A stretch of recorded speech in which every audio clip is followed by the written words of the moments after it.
que vienen saliendo los niños a sus clases, vamos, por favor, vayan abriendo sus Biblias donde tuvimos la lectura. Seguimos en el libro de Job, hermanos, ya tenemos mucho tiempo en el libro de Job y de hecho les voy a decir algo. He decidido, hermanos, necesito tomarme un poco de vacaciones del libro de Job. Vamos a ver otro tema, un poquito, no sé, un mes más o menos, nada más, 3 semanas, un mes, para yo poder descansar un poquito del libro de Job y reanudar, gracias hermano, y reanudar posteriormente al terminar esto. Pero hoy va a ser el último que vemos de Job en aproximadamente un mes, para que no se confunda. Simplemente necesito estudiar ahorita otro libro, otro tema. Entonces hoy será el último estudio de Job por un tiempo. Abran sus Biblias, por favor, en Job capítulo 18. Lo que estamos viendo es el segundo discurso de Bildad. Ese es el tema, el segundo discurso de Bildad. Bildad ya anteriormente dio su primer discurso. No lo anoté, pero anteriormente había dado su discurso en el 8. Sí, aquí está, sí lo anoté, gracias. Sí, Bildad dio su primer discurso en el capítulo 8, y este es el segundo discurso de él, lo cual, hermanos, sí tiene verdad en lo que dice. Hasta ahorita todo lo que ha dicho Elifaz y lo que ha dicho Zofar y lo que dijo Bildad, pues es teología de hombres, es filosofía falsa. En esta ocasión, Bildad habla con verdad hasta cierto punto.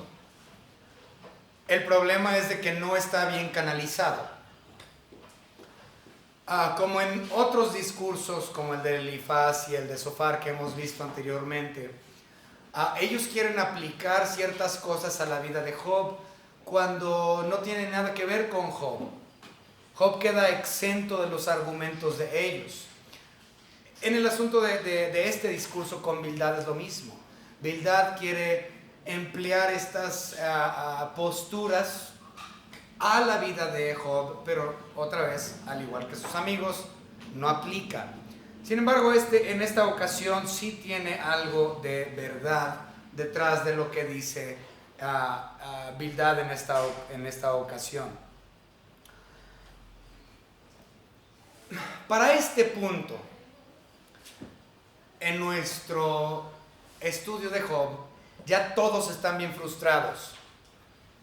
Yo estoy frustrado. Por eso yo voy a tomarme unas vacaciones de este libro por un mes. Me estoy frustrando, hermanos, porque es un disco rayado. Es un disco rayado, es constante. Es lo mismo y lo mismo. Y es cansón. Y es desesperante. Y es frustrante. Entonces, para este punto, todos están ya así. Bildad, Zofar, Job, todos los que están involucrados ya están cansados, porque sus conversaciones no llegan a nada. Siempre están hablando de lo mismo, y de lo que están hablando es: Dios es justo. Todos hablan de eso. Todos, Dios es justo. Lo segundo que dicen es: Dios castiga al inicuo y enaltece al justo. Todos dijeron lo mismo: Dios castiga al inicuo y enaltece al justo. El tercer punto es que Job es el inicuo. ¿Okay? Entonces todos han dicho: Job, tú eres inicuo. La cuarta cosa que se está repitiendo una y otra vez es que si se arrepiente Job y regresa a Dios, Él lo restaurará. Estos son los 4 argumentos de los 3 amigos de Job, una y otra y otra y otra vez. Y realmente, pues ya han llegado a lo último de su paciencia.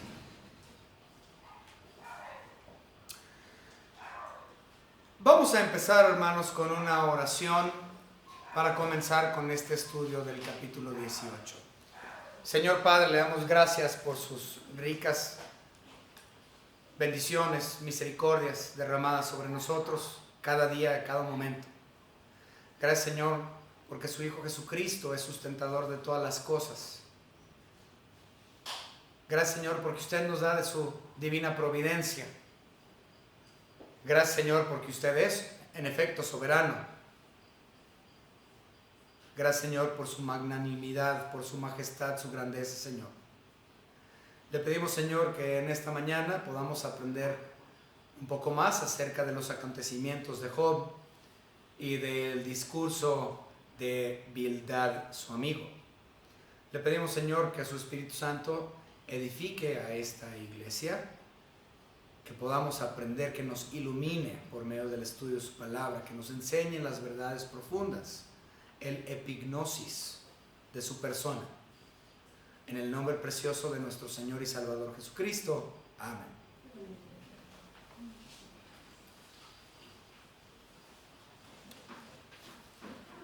Versículo 1. Bueno, vamos a leer 1 y 2. Respondió Bildad suita y dijo: ¿cuándo pondréis fin a las palabras? Entended y después hablemos. ¿Hasta cuándo? ¿Hasta cuándo va a terminar esto? De hecho, Bildad ya había iniciado su primer discurso de la misma manera. Vamos a verlo. Así como inicia su primer discurso, así inicia el segundo. Si nosotros observamos Job capítulo 8 y versículo 2, vemos las mismas palabras por parte de Bildad. ¿Hasta cuándo hablarás tales cosas? Y las palabras de tu boca serán como viento impetuoso. Y aquí nosotros leemos: ¿hasta cuándo? ¿Cuándo pondréis fin a las palabras? Bildad inicia su primer discurso al igual como el segundo. Y posiblemente en forma sarcástica, Job en el capítulo 19 utiliza sus mismas palabras. Job 19, versículo 2. ¿Hasta cuándo angustiaréis mi alma y molestéis con palabras? Entonces, de la misma forma en como Bildad comienza en frustración ambos de sus discursos, Job de forma sarcástica hace lo mismo en su contestación. ¿Hasta cuándo? Ya cállate. ¿Okay? Entonces, esto es común. Ya están hartos. Una cosa que mencioné hace unos momentos en la escuela dominical, o cuando terminamos escuela dominical, es que yo tuve un asunto con unos individuos, unos hermanos, este domingo pasado. De hecho está Chuy, mi esposa, para corroborar eso. La semana pasada en Arandas nosotros nos encontramos con unas personas con las cuales estábamos hablando, y yo en frustración después de hablar mucho tiempo con ellos y mostrarles versículo tras versículo tras versículo tras versículo tras versículo, estos individuos con los que nos encontramos no comprendían, no entendían, tenían una falta de entendimiento grande. Y en mi frustración, yo les dije lo mismo que Bildad le dijo a Job: mejor ponte a estudiar y luego hablamos.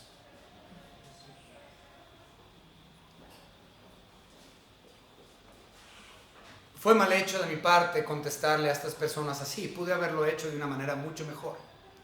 Pero en mi frustración, en mi irritación, así les contesté. Esto fue equivocado. Pero esto es exactamente de la misma manera en que Bildad le contesta a Job: mira, tú no sabes, ponte a estudiar, luego platicamos.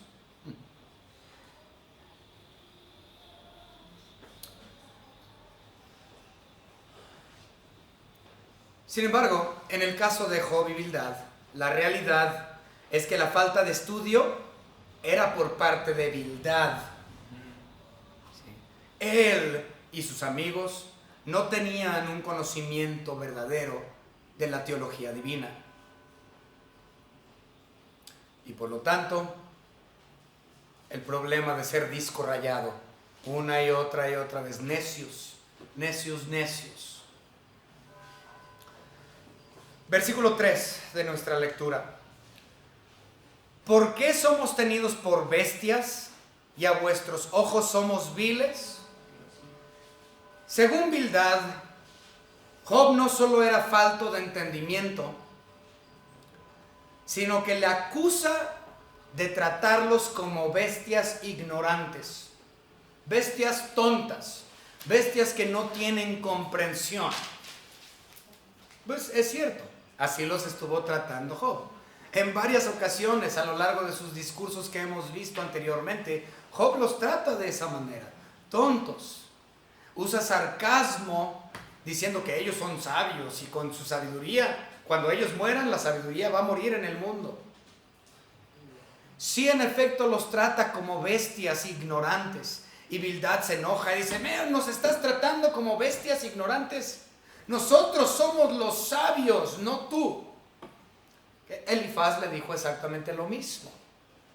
Nosotros somos más viejos, más ancianos. Aquí hay más viejos incluso que tu propio padre. Y no nos haces caso. Nosotros somos sabios. Entonces Elifaz aquí se está quejando que los trata como bestias, ignorantes y tontos. Pero la realidad es que sí lo eran. Job tenía razón. Posiblemente en su frustración y en su dolor extremo que él estaba viviendo, no utilizó posiblemente las palabras que él debería de haber usado, o el tacto. Pero oye, no lo podemos juzgar, ninguno de nosotros, muchos aquí han sufrido, muchos han sufrido. Muchos posiblemente han tenido pérdidas de algún bebé, de algún hijo.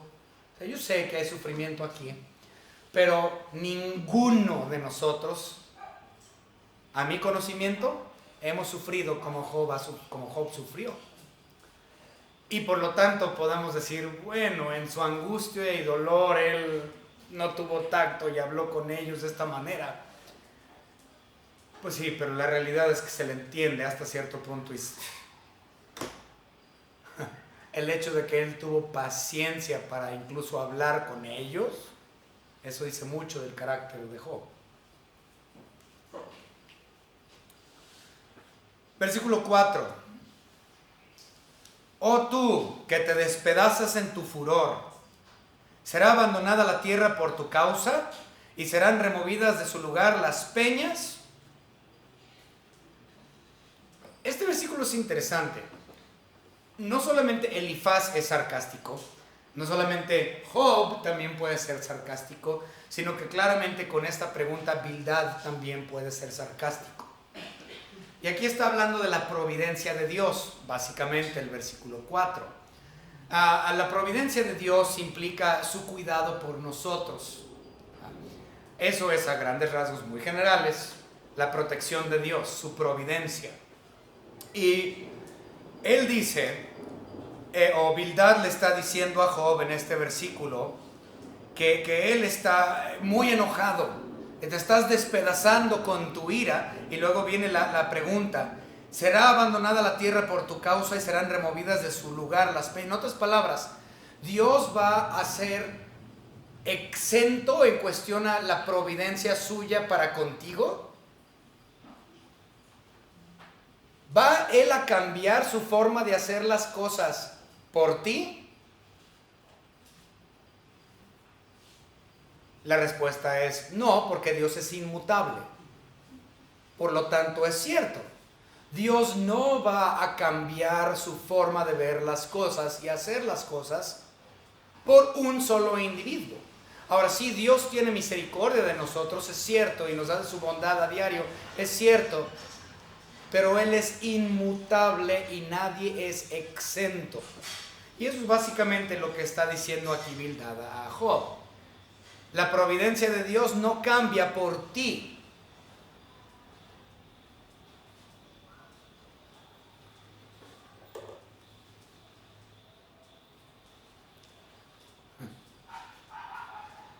Sin embargo, en su discurso,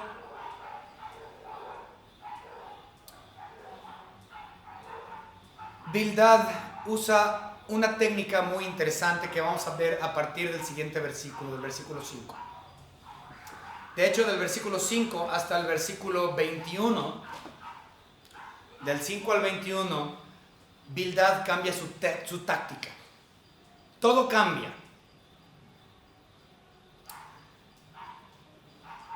Bildad utiliza la táctica del temor, del terror, para que Job cambie de parecer y comprenda a base de miedo. ¿Okay? Ahorita vamos a hablar de eso. Pero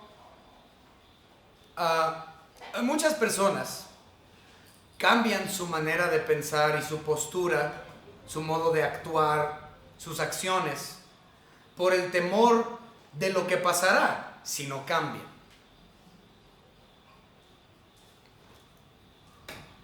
Ejemplos clásicos. Ahí les va. No juegues con fuego porque te quemas. Entonces, ustedes a sus hijos le han infundido miedo a sus hijos. Y ellos han aprendido y han cambiado ciertas cosas y hábitos porque usted le ha infundido temor. Como por ejemplo es, me duele o me quema si yo juego con fuego. Entonces, tengo el temor de que me duela, de que me queme. Entonces, no juego con fuego. Y cambia la postura. Otra es, por ejemplo, si fumas te va a dar cáncer. No fumes, porque la consecuencia es cáncer. Y la persona con miedo, yo voy a dejar de fumar porque no quiero cáncer. No juegues con electricidad, porque duele y te quedas pegado y chance te mueres.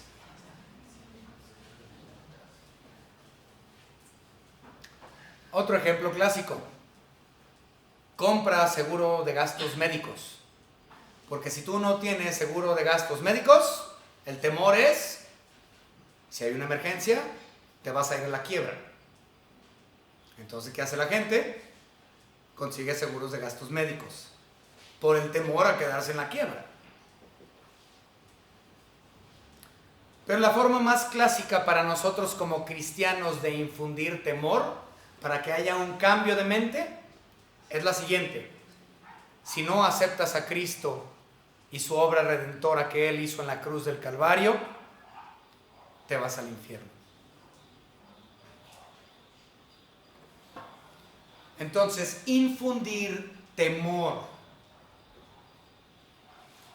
para que una persona cambie de actitud, cambie de manera de pensar, siempre lo hemos hecho a través de todas las edades. Desde los niños más pequeños, siempre. Infundir temor o terror en el corazón o mente de un individuo hace que éste cambie de parecer en muchas cosas. De hecho, mi abuelo, papá de mi papá, mi padre oró por la salvación de mi abuelo por 35 años. Mi abuelo nunca quería escuchar a mi papá acerca de la salvación, acerca de la Biblia, acerca de Cristo, nunca. Y un día mi abuelo, a sus 83, 84 años de edad, ingresó al hospital y mi papá vio la oportunidad de impartirle la palabra de Dios. Porque estando en el hospital, mi abuelo no podía caminar, no podía salirse. ¿A dónde se iba para escapar las palabras de mi padre? Lo único que podía hacer mi abuelo era, no te escucho, no te escucho. Pero no podía correr de ahí, estaba interno en el hospital mi abuelo. Estaba en esa ocasión el pastor Jesús González, ese día, con mi papá, conmigo.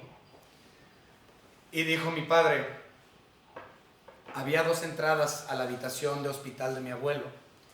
Y me dijo mi papá, hijo, tú quédate en esta puerta, que no entre nadie, ni siquiera los doctores, no me importa. No permitas que una enfermera ni nadie entre por esta puerta. Y le dijo a Jesús González, hermano González, usted párese en esta otra puerta, no deje que nadie pase.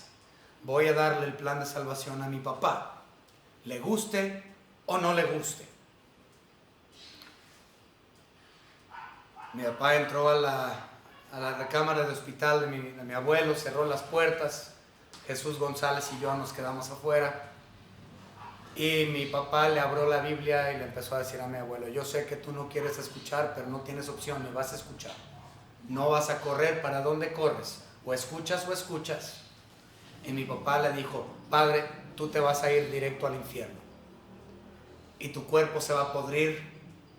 Y los gusanos te van a comer. Y no vas a ir al cielo jamás. Vas a ir al infierno, donde serás atormentado día y noche. Donde el gusano ahí nunca muere. Y le empezó a impartir con Biblia terror al corazón de mi abuelo.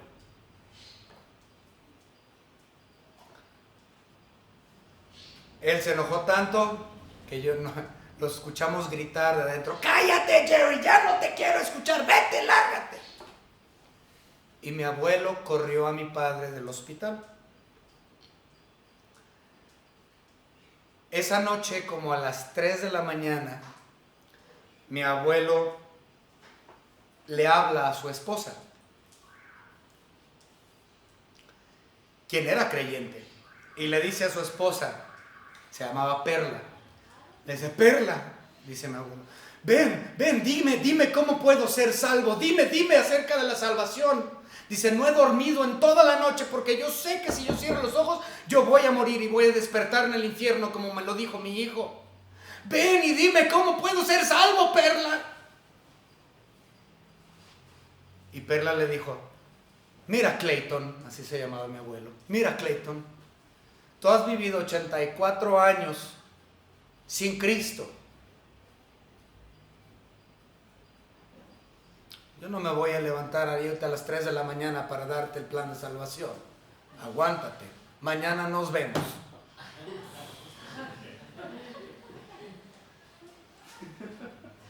Mi abuelo estaba muriendo de miedo. Al día siguiente fue Perla a la habitación de mi abuelo, le impartió el plan de salvación y él fue salvo, porque se le había infundido terror en el corazón. Para una persona que es inconversa, esa es una excelente forma para llevarlos a los pies de Cristo.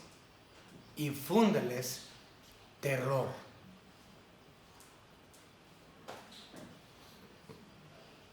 El temor de la muerte y el juicio que le sigue a la muerte es un motivo legítimo para confiar en Jesucristo para la salvación. Vamos a ver Mateo capítulo 10.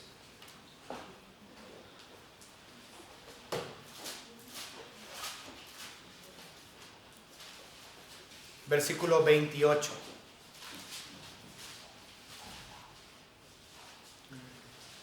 Y no temáis a los que matan el cuerpo, mas el alma no pueden matar. Temed más bien a aquel que puede destruir el alma y el cuerpo en el infierno.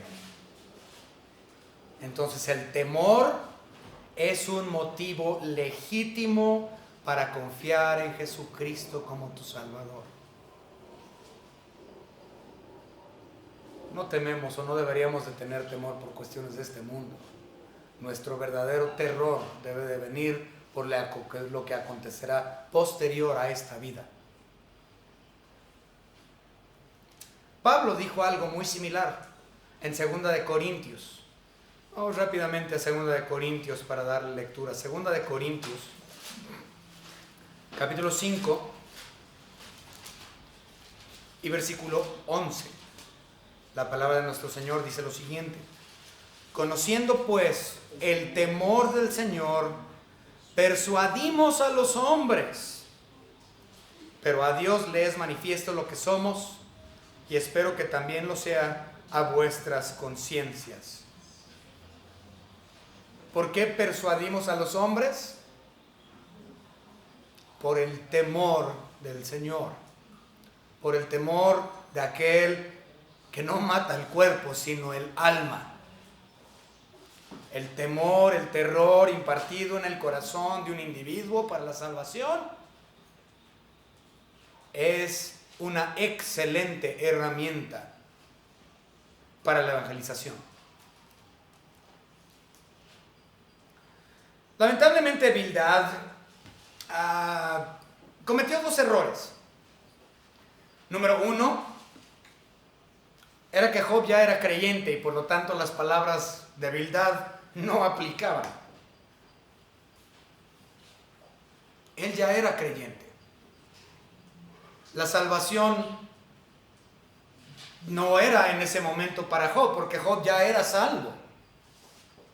Entonces el discurso de Bildad para infundirle temor a Job, para que él fuese salvo, es irrelevante.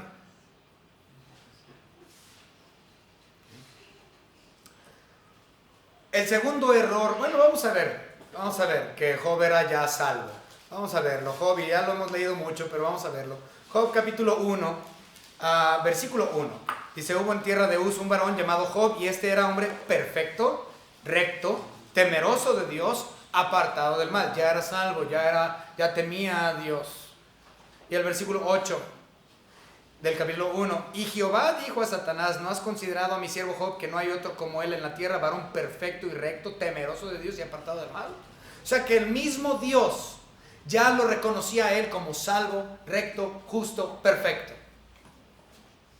Por lo tanto, lo que Bildad está tratando de hacer, de llevar la salvación a Job por medio de infundirle temor en su corazón, era irrelevante.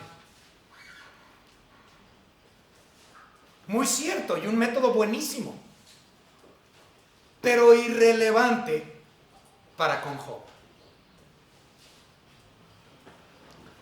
Segundo problema que tuvo en su discurso Bildad no era que quería aplicar la salvación a la vida de Job, sino que todo lo hizo sin amor. Bildad estaba ya tan frustrado que dijo lo que dijo sin amor. Lo dijo con puro enojo y frustración. Entonces, aunque él hubiera hecho un buen trabajo al evangelizar a Job, siendo que era irrelevante, pero de todos modos eso no hubiera funcionado porque no lo estaba haciendo en amor. Muchas veces nosotros estamos ya tan frustrados con un individuo que le hablamos sin tacto, le hablamos de una forma, o sea, literalmente sin amor. Entonces, si yo no lo estoy expresando amor al individuo al que le estoy evangelizando, ¿cómo espero que esta persona realmente vea a Cristo reflejado en mí? Si yo al ir y evangelizarle a un individuo, yo estoy airado, y es lo que dice aquí bueno, si yo estoy airado, nadie me va a escuchar, porque no estoy reflejando el amor de Cristo en mí. Esos son los 2 errores del discurso de Bildad. Job ya era creyente, por lo tanto irrelevante su discurso. Y aunque Job hubiera sido inconverso, Job no lo hubiera escuchado porque lo dijo en ira, lo dijo en frustración, lo dijo en enojo y no había amor. Él no estaba reflejando a Dios. Vamos a empezar, hermanos, con los versículos 5 al 21.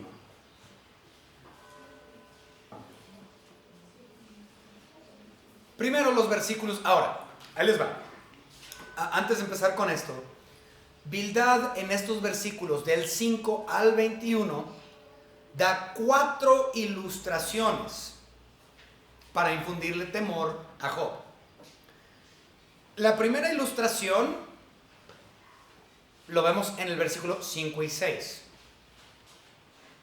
Habla acerca de una luz que es apagada. La luz apagada, versículos 5 y 6, su primera ilustración. Su segunda ilustración abarca del versículo 7 al versículo 10, donde Bildad da la ilustración de un viajero que ha caído en una trampa o en trampas. La tercera ilustración, que que da Bildad es del versículo 11 al 15. Su ilustración es acerca de un criminal que está siendo perseguido por la ley. La cuarta ilustración que da Bildad abarca del versículo 16 hasta el 21, donde Bildad habla acerca de un árbol que se seca. Entonces, estas son las 4 ilustraciones que Bildad utiliza del versículo 5 al 21 para mostrarle a Job que él en efecto debe tener terror de lo que va a acontecer. Entonces, sus 4 ilustraciones, otra vez: la luz que se extingue, el viajero que cae en trampas, el criminal que es perseguido por la ley y el árbol que se seca.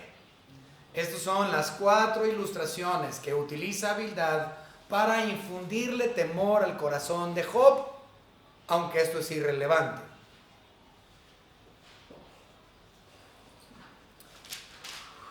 Versículos 5 y 6 dice la palabra: ciertamente la luz de los impíos será apagada. Obviamente él está considerando que Job es un inicuo, que Job es un impío. Dice el versículo 6, y no resplandecerá la centella de su fuego, la luz se oscurecerá en su tienda y se apagará sobre él su lámpara. En el hebreo original, en realidad está hablando acerca de dos tipos de luz. La idea es que hay una tienda, ¿sí? Obviamente, pues en aquellos años, pues todos eran como nomádicos, entonces todos vivían en tiendas, en carpas, todos vivían así, no había materiales todavía, todo era en carpas, y las personas pues tenían que tener en sus tiendas 2 cosas: su lámpara colgando para que ellos pudieran ver adentro de la tienda, y segundo es alguna especie de fogón, ¿sí? Entonces aquí en estos versículos en realidad está hablando de esos 2 tipos. Está hablando de la lámpara que se cuelga para poder ver, y acerca del fogón y las brasas y el calor que éste debe tener también adentro de la tienda. Esa es la idea.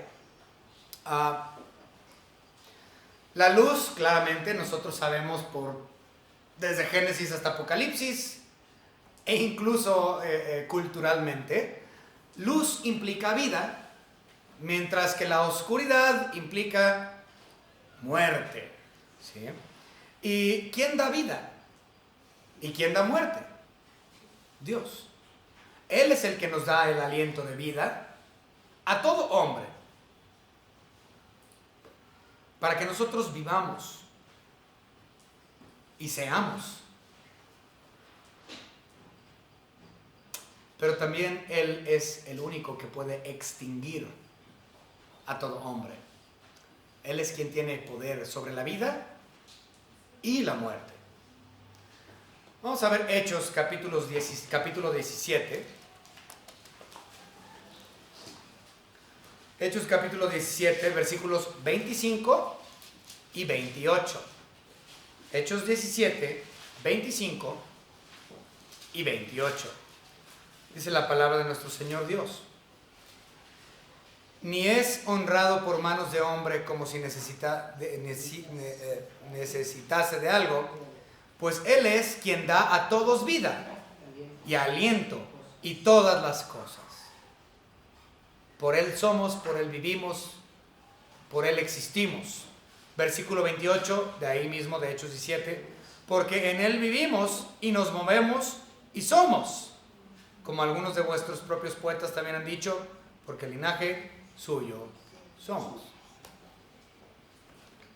Él es el único que da vida, y como ya mencioné, Él es el único que puede extinguir la vida.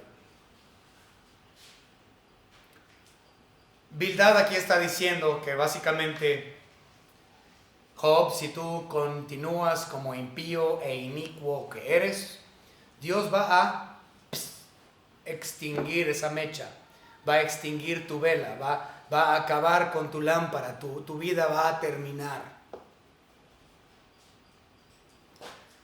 No lo anoté, no tengo aquí en mis notas, pero tenemos ejemplos bíblicos acerca de eso, desde el punto de vista de Cristo Jesús como nuestro sumo sacerdote hoy. Él está entre los candeleros, dice la Biblia, atendiendo a las lámparas, poniéndole aceite a las lámparas, cortando y podando las mechas para que éste dé mucha luz. Pero cuando tú ya no estás dando luz como debes y nada más estás dando humo, ¿qué hace Cristo entre los candeleros?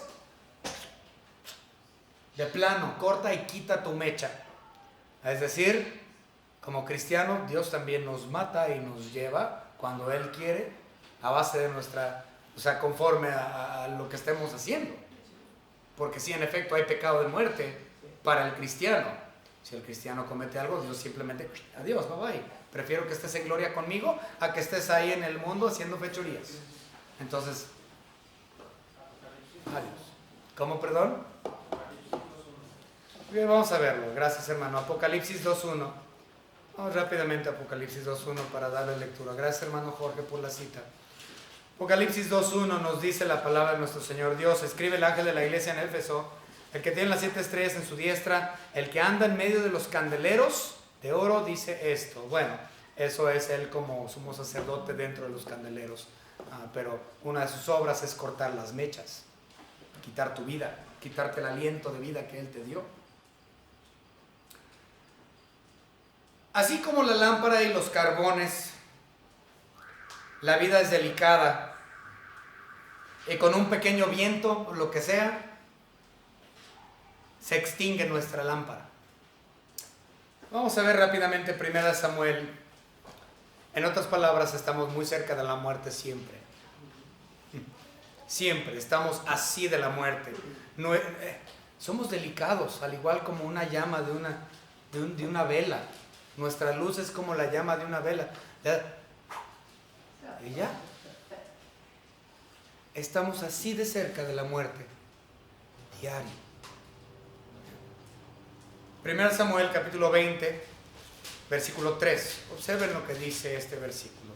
Y David volvió a jurar diciendo, tu padre sabe claramente que yo he hallado gracia delante de tus ojos, y dirá, no sepa esto Jonatán, para que no se entristezca, y ciertamente vive Jehová y vive tu alma, que apenas hay un paso entre mí y la muerte. Un paso entre mí y la muerte. Tu vida puede ser extinguida así. Tu luz puede ser extinguida. Y eso es lo que Bildad le está diciendo a Job. Cambia, impío e inicuo, o tu luz será extinguida.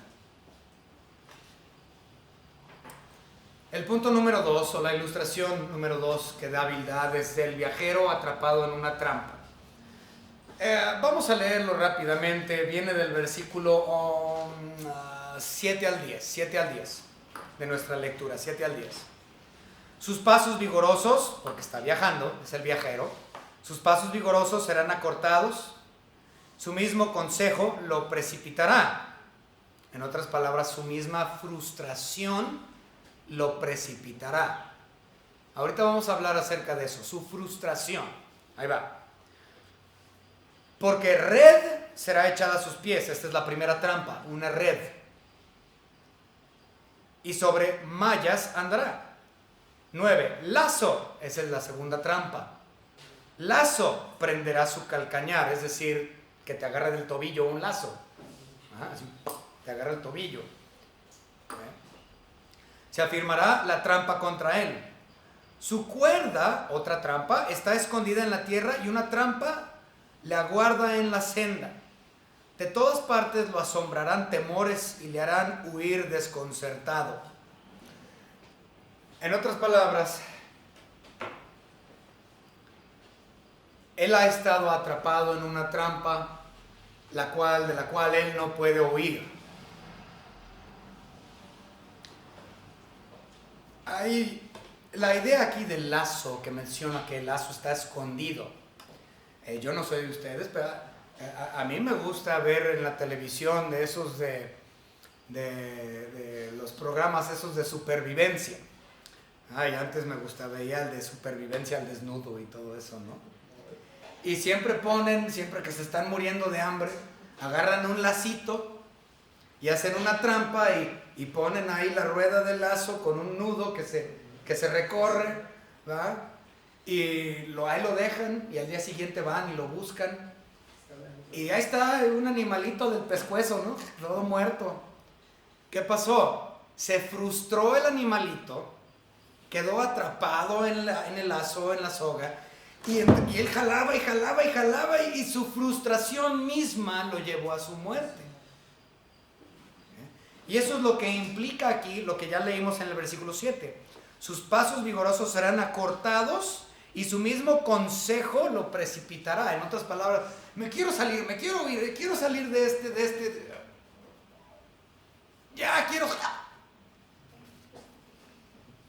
Queda ahorcado con el lacito, porque es precipitado, porque está frustrado. Es lo que está diciendo Bildad a Job. Estás frustrado, estás en un lazo y tú mismo te estás matando. Es tu culpa. Vas a morir por tu culpa, por terco. El tercer ejemplo o ilustración que da Bildad es el criminal perseguido, y esto lo podemos ver del versículo 11 al 15. Vamos a leerlos rápidamente. De todas partes, 12 al 15. Serán gastadas de hambre sus fuerzas y a su lado estará preparado quebrantamiento. La enfermedad roerá su piel y a sus miembros devorará el primogénito de la muerte. Que eso es muy interesante porque personifica a la muerte. Muchas personas personifican a la muerte. Esto se llama un antropomorfismo. Bien, su confianza será arrancada a su tienda y al rey de los espantos, el rey de los espantos será conducido.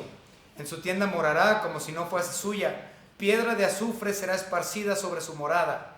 La idea es la siguiente: este criminal está corriendo de la ley. Se escapa. Y cuando se escapa, se da cuenta que no tengo para dónde correr. Han puesto trampas aquí, han puesto trampas allá, han puesto trampas acá. ¿Y para dónde corro? Eventualmente el criminal regresa a su lugar de origen, es decir, su casa. En este caso, el criminal regresa a su tienda. Y cuando él regresa a su tienda, él es básicamente arrestado. Y cuando él es arrestado, ya lo toman como prisionero y queman su tienda. Dice, en su tienda, versículo 15, en su tienda morará como si no fuese suya. O sea, es decir, tiene miedo. Está en su casa, se supone que está en protección. Digo, cuando tú estás en tu casa, tú sientes que tú tienes cierta seguridad, ¿no? Pero dice que su tienda es como si no fuese suya. Eso lo entendemos. Si tú vas a la casa de otra persona, no sientes la misma seguridad en la casa de otro individuo. Tú sientes seguridad en la tuya. Pero este criminal regresa a su casa sintiendo que él puede tener algún tipo de seguridad dentro de ella, pero llega y dice, no se siente a gusto, como si estuviera en la casa de algún extranjero. No hay seguridad en su casa. Y llegan y lo toman prisionero y queman su casa. Piedra de azufre será esparcida sobre su morada. Queman su casa, la hacen arder. Ya te agarramos, mugroso. Quémenla. Y quemen todas sus posesiones. Este lo vamos a llevar arrestado. Pues básicamente eso es exactamente lo que pasó en el caso de Job.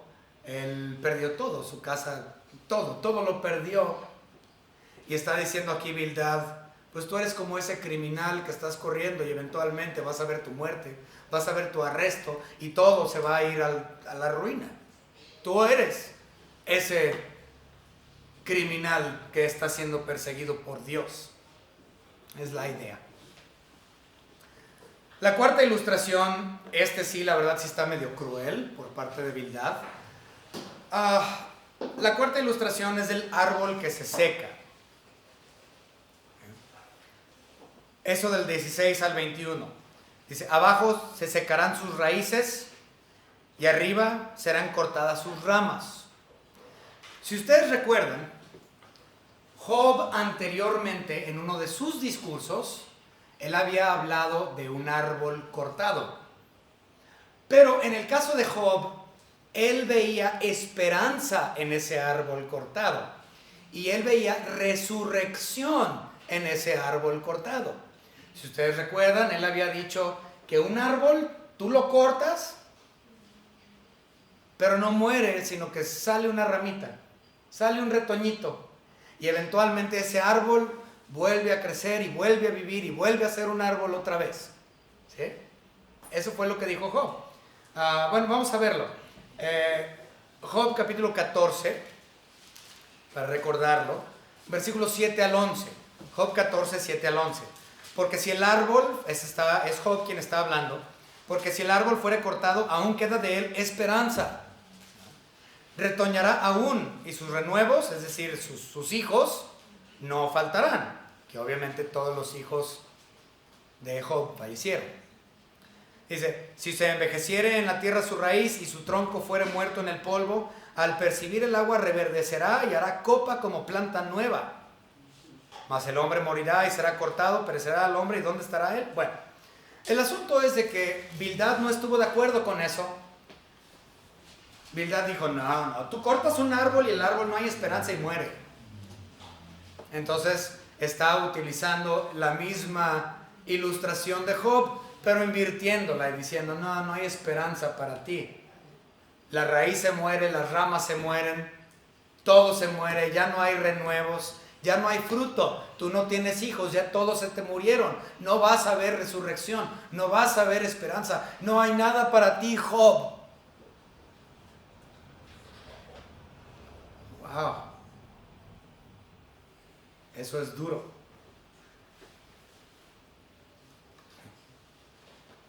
Habla de una muerte lenta, de una muerte a largo plazo. Y le está diciendo, tú estás sufriendo esa muerte lenta y ya todo lo has perdido. Y tú eres ese árbol sin esperanza, a diferencia como tú crees. No hay esperanza para ti, no hay renuevos para ti, no hay reverdecimiento para ti. Ya acabó tu vida.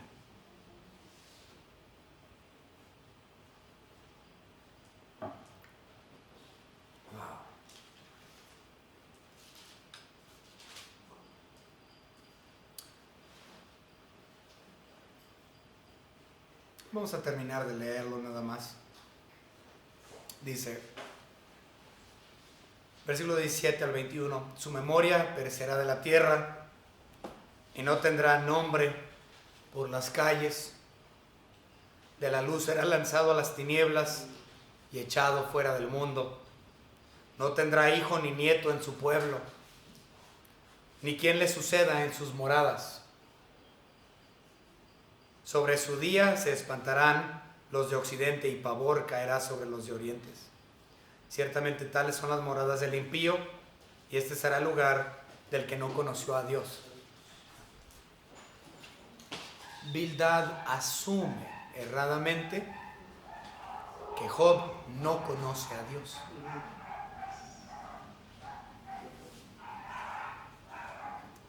Cuando la realidad es completamente la opuesta. Job conocía a Dios y Bildad no. Conocía de Dios, pero no conocía a Dios.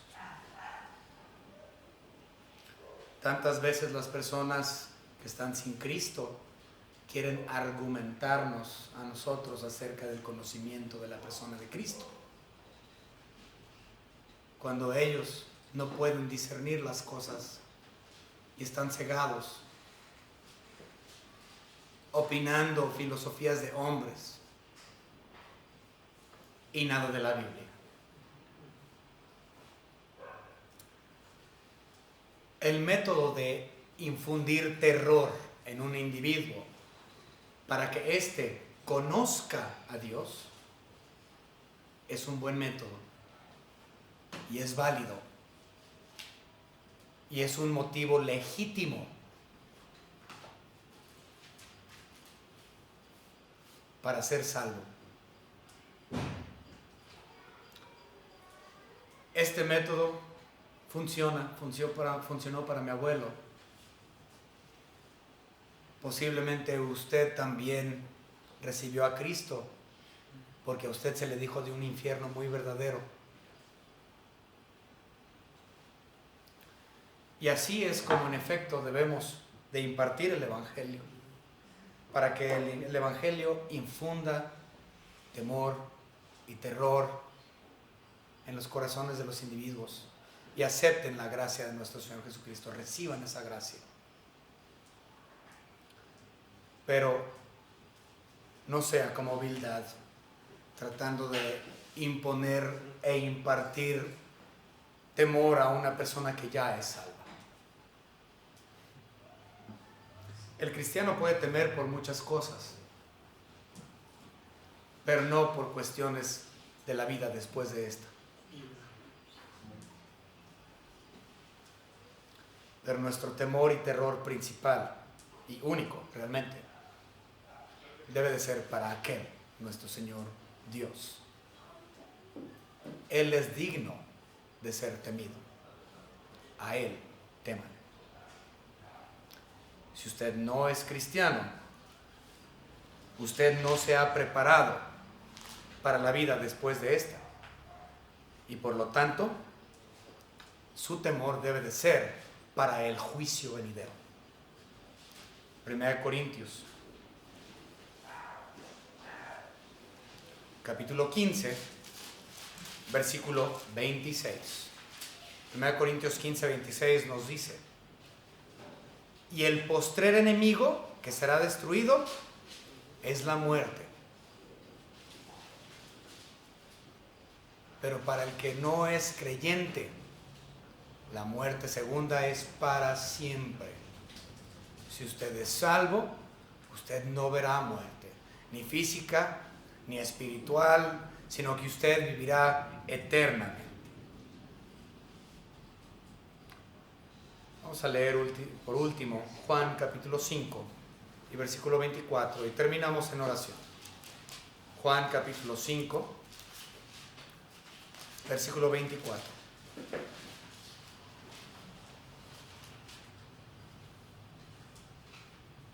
De cierto os digo, el que oye mi palabra y cree al que me envió, tiene vida eterna y no vendrá a condenación, mas ha pasado de muerte a vida.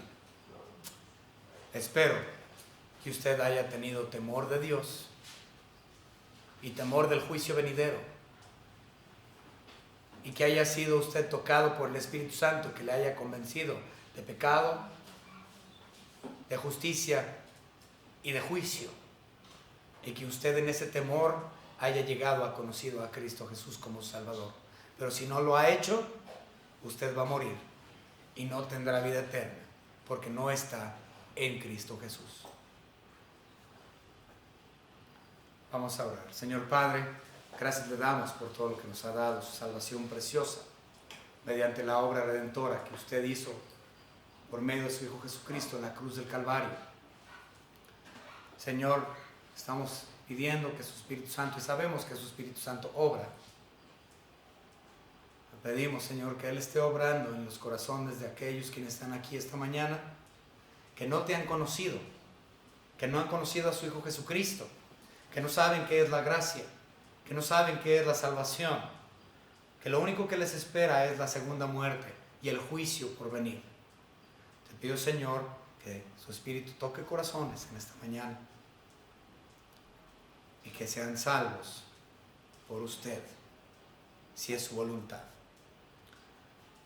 En el nombre de nuestro Señor Jesucristo, nuestro Salvador. Amén. Les voy a pedir que cierren sus ojos, inclinen sus cabezas.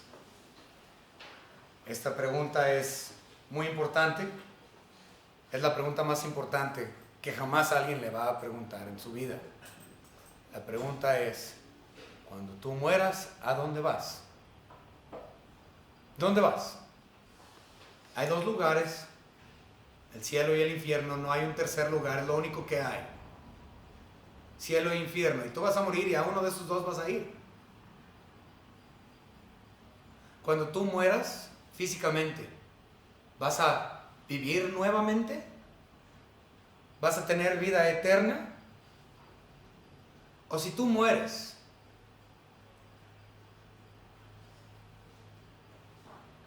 ¿estás en Cristo o no estás? ¿Dónde vas a pasar la eternidad? ¿Has sido receptor de su gracia? ¿O vas a ir al infierno? No hay de otra. Es lo único que hay. Si hay alguien aquí en esta tarde, en esta mañana, que no ha aceptado a Cristo como su único y propio Salvador, desea saber acerca de la salvación que solamente Cristo puede dar, levante la mano. Le tomaremos de la mano y con la palabra de Dios le mostraremos acerca de ese segundo nacimiento, de esa vida eterna que usted puede tener. ¿Hay alguien aquí? ¿Quiera saber acerca de la salvación de Cristo Jesús? ¿Alguien?